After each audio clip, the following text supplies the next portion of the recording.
BNSS பிரிவு 293 வழக்கின் தீர்வு. பிரிவு 292 இன் கீழ் வழக்கின் திருப்திகரமான தீர்வு காணப்பட்டால் நீதிமன்றம் வழக்கை பின்வரும் முறையில் தீர்க்க வேண்டும். அதாவது நீதிமன்றம் 292 பிரிவின் கீழ் பாதிக்கப்பட்டவருக்கு இழப்பீட்டை வழங்க வேண்டும் மற்றும் தண்டனையின் அளவு குற்றம் சாட்டப்பட்டவர்களை நன்னடத்தையின் சோதனையின் அடிப்படையில் அல்லது பிரிவு 401 இன் கீழ் அறிவுரைக்கு பிறகு விடுவித்தல் அல்லது கையாள்வதற்காக தரப்பினரை கேட்க வேண்டும். குற்றவாளிகள் தடுப்புச் சட்டம் 1958 அல்லது தற்போதைக்கு நடைமுறையில் உள்ள வேறு ஏதேனும் சட்டத்தின் விதிகளின் கீழ் குற்றம் சாட்டப்பட்டவர் மற்றும் குற்றம் சாட்டப்பட்டவருக்கு தண்டனை வழங்குவதற்கு அடுத்தடுத்த பிரிவுகளில் குறிப்பிடப்பட்டுள்ள நடைமுறையை பின்பற்றவும். பிரிவு 401 அல்லது குற்றவாளிகள் நன்னடத்தை சட்டம் 1958 அல்லது தற்போதைக்கு நடைமுறையில் உள்ள வேறு எந்த சட்டத்தின் விதிகளும் இந்த வழக்கில் ஏற்கப்படும் என்று நீதிமன்றம் கருதினால் பிரிவு ஏ இன் கீழ் தரப்பினரை கேட்ட பிறகு குற்றம் சாட்டப்பட்டவர் அது குற்றம் சாட்டப்பட்டவரை நன்னடத்தையில் விடுவிக்கலாம் அல்லது அத்தகைய சட்டத்தின் பலனை வழங்கலாம். சி உட்பிரிவு பி இன் கீழ் தரப்பினரை கேட்ட பிறகு குற்றம் சாட்டப்பட்டவர் செய்த குற்றத்திற்கு சட்டத்தின் கீழ் குறைந்தபட்ச தண்டனை வழங்கப்பட்டுள்ளது என்று நீதிமன்றம் கண்டறிந்தால் அது குற்றம் சாட்டப்பட்டவருக்கு அத்தகைய குறைந்தபட்ச தண்டனையில் பாதி தண்டனை விதிக்கலாம். முதல் முறை குற்றவாளி மற்றும் கடந்த காலத்தில் எந்த குற்றத்திலும் தண்டனை பெறவில்லை குற்றம் சாட்டப்பட்டவருக்கு குறைந்தபட்ச தண்டனையில் 1/4 விதிக்கலாம். டி உட்பிரிவு பி இன் கீழ் தரப்பினரை கேட்ட பிறகு குற்றம் சாட்டப்பட்டவர் செய்த குற்றம் பிரிவு பி அல்லது பிரிவு சி இன் கீழ் உள்ளடக்கப்படவில்லை என்று நீதிமன்றம் கண்டறிந்தால் அது குற்றம் சாட்டப்பட்டவருக்கு 4/4 தண்டனை விதிக்கலாம்.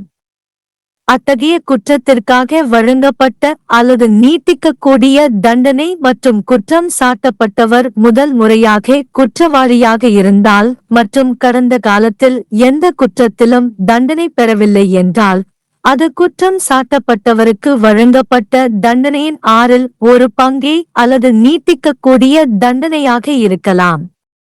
बीएनएसएस धारा 293 मामले का निपटारा। जहां धारा 292 के तहत मामले का संतोषजनक निपटारा हो गया है वहां न्यायालय मामले का निपटारा निम्नलिखित तरीके से करेगा, अर्थात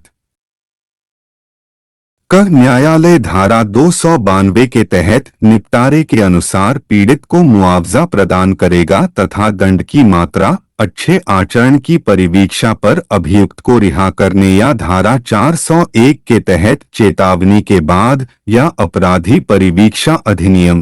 1958 या वर्तमान में लागू किसी अन्य कानून के प्रावधानों के तहत अभियुक्त से निपटने के लिए पक्षकारों की सुनवाई करेगा तथा अभियुक्त पर दंड लगाने के लिए अनुवर्ती धाराओं में निर्दिष्ट प्रक्रिया का पालन करेगा।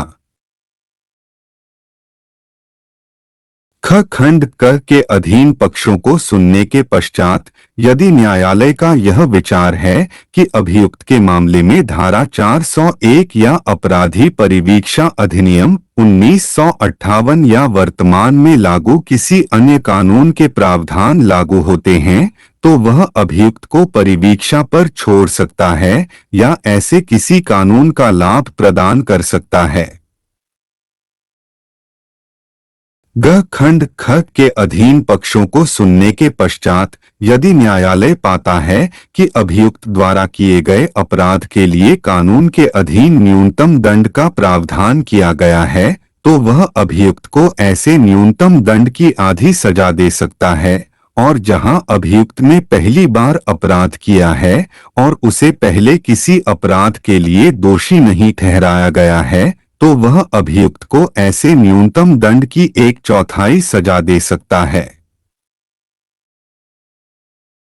घ यदि खंड ख के अधीन पक्षों को सुनने के पश्चात न्यायालय पाता है कि अभियुक्त द्वारा किया गया अपराध खंड ख या खंड ग के अंतर्गत नहीं आता है, तो वह अभियुक्त को ऐसे अपराध के लिए उपबंधित या बढ़ाए जा सकने वाले दंड की 1/4 सजा दे सकता है। और जहां अभियुक्त ने पहली बार अपराध किया है और उसे पहले किसी अपराध के लिए दोष सिद्ध नहीं किया गया है,